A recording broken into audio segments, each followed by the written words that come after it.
Heyo everybody, Haku here with my review for Mahoutsukai Yome, or the Ancient Magus Bride, Episode 6, and Ancient Magus Bride, Episode 6.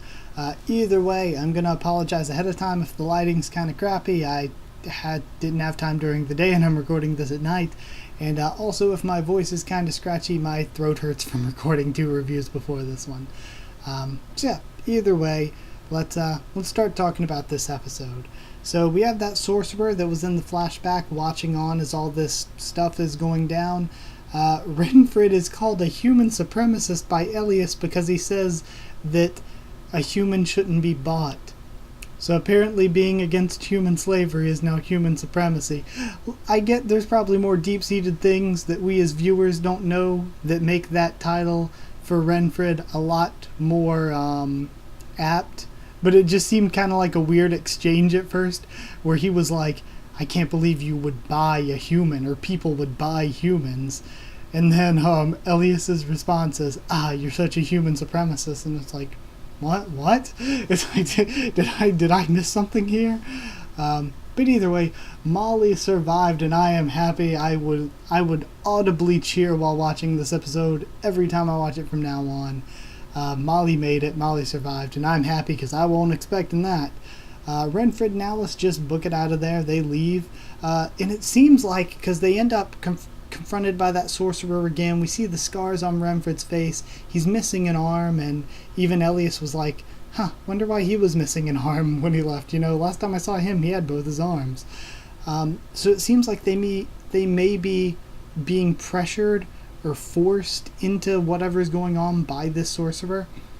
And I still feel like Alice and Mina have some weird connection, because they look oddly similar, and not only do they look oddly similar, they seem to be both in a situation with this sorcerer. And also, why did Alice dump Chisei into the water so that Chisei could see the spirit of the one chick talk to her? I mean, I get that they were trying to get rid of the corruption too, but it just seems kind of weird. It seems like Mina and Alice are super interconnected and have a really close look to one another. So I don't know. Maybe they are connected. Maybe they're completely not connected. I don't know. It's just something that I thought while watching.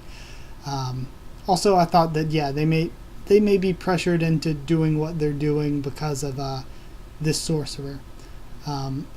We find out that Chisei will die in 3 years if they can't stop it, but Elias is experimenting on how to keep her alive. He's been trying to figure out a way to keep her, a slave Beggy, alive, pretty much. He mentions that he himself is kind of a half-breed. He's not a human or a fairy or a spirit, so he's kind of stuck in the middle of all of them and belonging to none of them. So he also says that he can understand reason, he can understand emotions and the reason behind emotions, but he can't actually empathize with people or form those emotions just on his own. He doesn't really understand humans in that sort of sense, but he can understand the reasons behind them, though he can't feel it himself. He also says that he only told her what she wanted to hear, only gave her what she wanted, which was calling her family and all that. He only did all of that so that he could learn from her, so that he could control her and manipulate her and learn from her. And again, because he doesn't have this empathy, because he doesn't have emotions, there's nothing holding him back from just being brutally honest here, telling her, that's how it is, I'm going to give you the information, do with it what you will. I was going to tell you eventually, but oh well, had to tell you now. It kind of got pushed up because of these guys. So I do like that.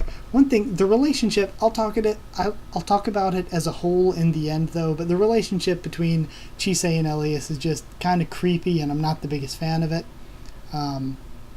But moving along, and that kind of, this show is like made so very well, and the universe is so rich.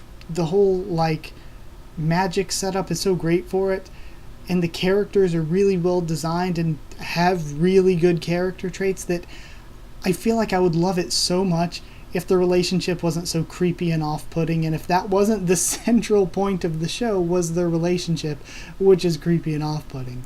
But I'll talk about it at the end. We get to see Silky Wife again. Silky is the best. I do like, what was her name? Angelica, was that her name? I like her as well, though. Haven't seen her in a few episodes. But either way, Chisei's still asleep. Simon's back, says it's been 2 weeks. Simon reveals that he's been reveals to us as viewers. Of course, Elias knew, but he's been assigned to watch over Elias. He's pretty much his watchdog, is what Elias calls him. He's been his watchdog for 10 years now.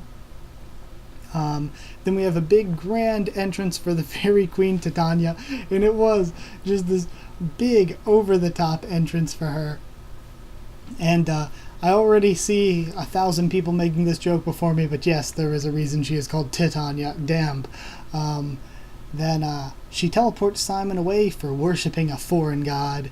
Then King Oberon revives Chisei, and King Oberon's actually really fun and cool. I thought that was a really cool character. I like that Elias's reaction to him was, I guess he's kind of really stupid. His description of him was great. But Oberon was hilarious. I really enjoyed all the stuff with him. Overall, as an episode, I thought it was really nice. I enjoyed it.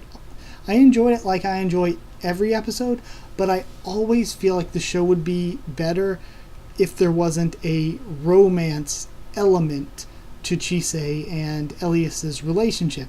If it was just a master-student relationship without any of the sort of forced romance subtext in there, or just, I don't know, just if it was more like a parent and child, like they said. Like they said, you know, you act like you're her parent or her mate. If it was just more of a parent-child thing, it'd be great. But adding this romantic aspect and talking about it in that way is just really creepy. Because people have said for years, you know, Beauty and the Beast, it's just Stockholm Syndrome. I mean, it kind of is. And this isn't quite the same, but it is similar in a way where Elias is acting this way, and it's not necessarily abusive, but it is a bit dishonest and manipulative. And just because she's okay being, just because she has such low self-esteem and such self-hatred at the moment that she's not quite over, and she's just really not secure in herself, just because she's so insecure that she doesn't mind being manipulated and lied to, it doesn't make it right. It's like just because a woman hates herself so much she doesn't mind getting abused if the guy abusing her says that he loves her, it doesn't make it right.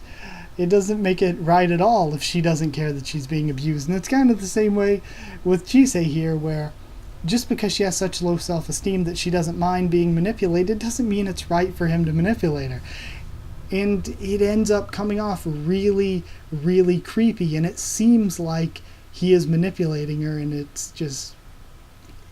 And again, I think Elias is a good character. I think he's a good guy overall, but trying to force in this cheap romantic subtext to the relationship really sort of ruins it by making it creepy to me.